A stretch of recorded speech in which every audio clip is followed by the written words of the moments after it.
Fighters in the MMA world bear ruthless personalities, both inside and outside the octagon. When controversies between two fighters break out, it builds excitement and causes fans to highly anticipate the rivals coming face-to-face in a match. So don't go anywhere, because today we're about to discuss some of the most controversial fighters in UFC history. First, how Georges St-Pierre got a new nickname. First, we'll start by discussing one of the biggest controversies that shook the MMA world forever. Which UFC fighter was the focal point for this humiliating controversy? It was none other than Georges St-Pierre. Every diehard fan of MMA knows the infamous tale about St-Pierre's inability to finish fights. Don't get us wrong, he's an exceptional fighter, but this shortcoming hangs like a dark cloud over his prestigious welterweight title. What scandal did the Canadian boxer create in the UFC world? We'll tell you all about it. In January 2009, Georges St-Pierre stepped into the octagon for one of the biggest brawls in UFC history against BJ Penn. Between the first and second rounds, the cornermen at St-Pierre's service were spotted applying Vaseline to his face. Is this a violation of rules? It certainly isn't. However, applying Vaseline to the fighter's back and shoulders is illegal. Shockingly, that's exactly what his cornermen did next. Instances in the fight, such as Penn's legs sliding off of St-Pierre's back and Penn getting knocked down way too easily, grabbed the attention of fans. This put the credibility of the combat sport on the line. UFC President Dana White was enraged about Georges' greasing scandal. MMA officials tried their best to push these accusations under the rug. However, the fan base grew divided and started questioning their support to St-Pierre after more fighters spoke up against how he felt slippery and greasy when touched in the octagon. Eventually, he was nicknamed Grease St-Pierre in the UFC world. Next, all about Quinton Rampage Jackson's highly aggressive nature. Our next controversial fighter in this video is Quinton Rampage Jackson. The actor and MMA fighter boasts various UFC titles such as Fighter of the Year. As impressive as that is, the African-American fighter maintains a record of being victorious in 38 MMA brawls. From rags to riches, his career journey has proven to be very inspirational for UFC fighters that grew up with nothing. However, when it comes to controversies, Rampage Jackson has been in the negative spotlight a little too much for anyone's liking. What scandals did Jackson find himself caught up in? At a fan event in 2009, Jackson intentionally slammed his body into a cage reporter and mercilessly threw his strongest punches at him. Passionate fans present at the location became frightened by their favorite UFC star. Furthermore, Quinton Jackson aggressively hurled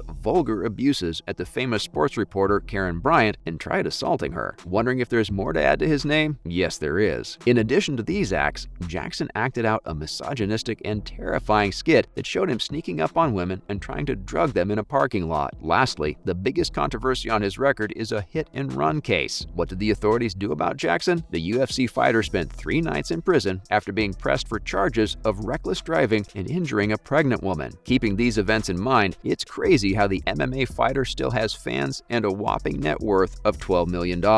Next, Nick Diaz is always the talk of the town for all the wrong reasons. The next troublemaker barely needs an introduction. For those who keep up with MMA news updates regularly, Nick Diaz is a name alien to none. The reason the media portrays Diaz as an intimidating California thug is simply because he behaves like one. The UFC fighter seems to be more passionate about legalizing marijuana than stepping into the octagon. What controversies does Nick Diaz have? The American mixed martial artist got into a fight with Jason Miller at Shield's post-fight celebration. It was an event that had the attention of 1 million viewers. Apart from the days he's busy sketching banners in support of the use of marijuana, Diaz is busy bashing the media for any criticism they offer regarding his scandals. One of the most memorable scandals Diaz faced was about testing positive for marijuana in his system at the UFC 143 event. What did the UFC president Dana White think about Diaz's antics? Of course, White wasn't too fond of Diaz's obsession with making weed a norm in the MMA world. The fighter faced suspension for being found with traces of it in his bloodstream before a match with Carlos Condit. With numerous headlines published about Nick Diaz's suspension and rumors of retirement floating, fans weren't sure if he'd ever step into the octagon again. While it was sad to see such a great athlete benched temporarily, Diaz stubbornly maintained an unapologetic attitude, no matter how harsh the circumstances at the time were. And now, the tragedy of how Chris Leben ended up becoming his enemy. Chris Leben is known for drawing attention to himself when he steps into the octagon. The way he moves around his opponent, throwing and dodging punches, has everyone in awe. However, outside the fence of it, he bears the same fate as every other UFC fighter. Drowning in pools of controversies and trash-talking rivals during their fights are activities they all engage in. However, letting his demons get the best of him, Leben Leben started using drugs and getting in trouble with the law. What troubles did he have to face? Chris the Crippler Leben faced a cruel 9-month suspension from the combat sport in 2008. Why was this so? This was because the American fighter tested positive for the drug stanozolol on the night of UFC 89. That night, Leben lost a fight against Michael Bisping and 1/3 of his fight purse when he was fined. Furthermore, it was clear that Leben didn't learn anything from this unfortunate incident, weighing heavy on his pocket. Chris faced another drug scandal in 2011 and was suspended for 12 months. Where did this scandal take place? Leben's year-long suspension was announced after he tested positive for oxymorphone and oxycodone in his bloodstream at the UFC 138 event. The fighter was also arrested for a DUI in 2008. It comes as a huge shock, knowing that a handsomely paid fighter like Leben became his enemy by blowing all his money on drugs and fines.